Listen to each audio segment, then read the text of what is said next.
Welcome friends, welcome back to the kitchen, welcome back to Cocktails After Dark.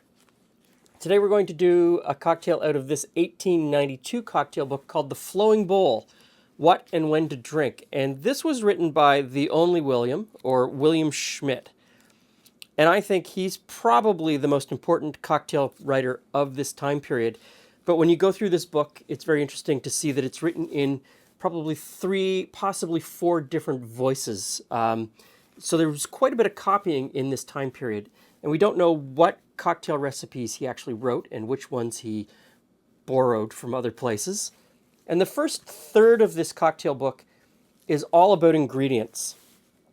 And how to make less than quality ingredients seem palatable to your customer, and also customer care and service. And the end of the book is just poetry. So this is all poetry from the end. And today we're going to do a cocktail called the Club Cocktail. And the Club Cocktail uses these ingredients here, but I'm going to do it 2 ways. Instead of using Old Tom gin, I'm also going to do a version with a London dry gin that's available today, and a white vermouth rather than just a sweet vermouth. So we're going to try to make a drier drink than the sweetness of this current drink. Now we're going to start out with 2 dashes of gum syrup in each of these, and it's hard to tell how much a dash of gum syrup actually is. Let's see if we can get that equal-ish. It's almost impossible. Then,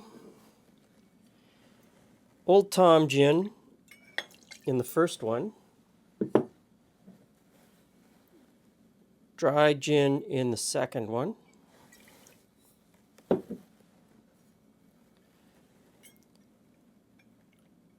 Sweet vermouth in the original. And then I'm going to do this one with a dry vermouth.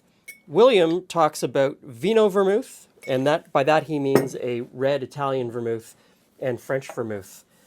Then we get a dash of chartreuse in each one. So again, how much is a dash? Probably not that much. And let's see if I can get the same amount in the second one. Probably not. Close enough. 2 dashes of orange bitters.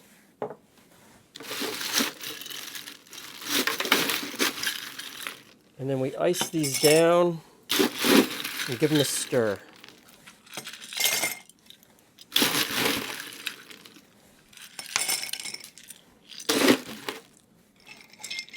Apparently I don't stir as well with my left hand. Anyway, so that's probably enough. So, a couple of Nick and Noras.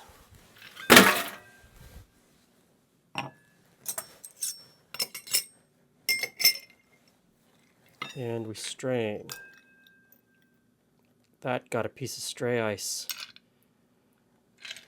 And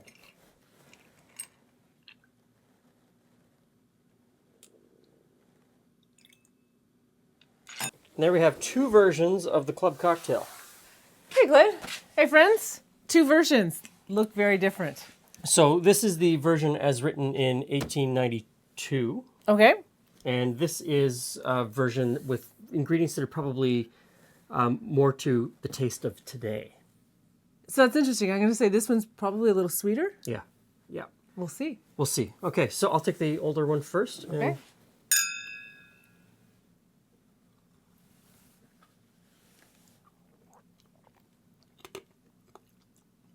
I got the piece of ice. It's sweeter than I thought it was going to be. Well, there's gum syrup in it. And gum syrup is an interesting ingredient in this time period because some of the writers in the 1890s call gum syrup what we would just call 1-to-1 simple syrup today. Okay.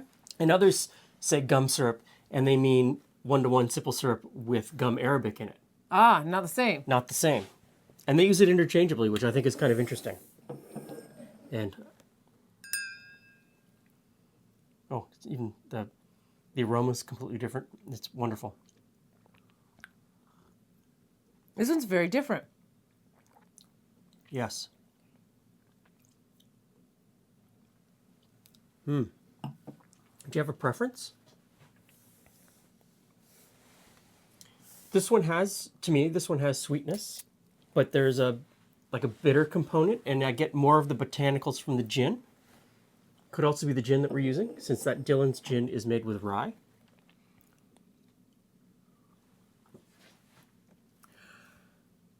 They are distinctly different. Yes. I could not tell you that I prefer one over the other based on them being the same. Yeah. They are.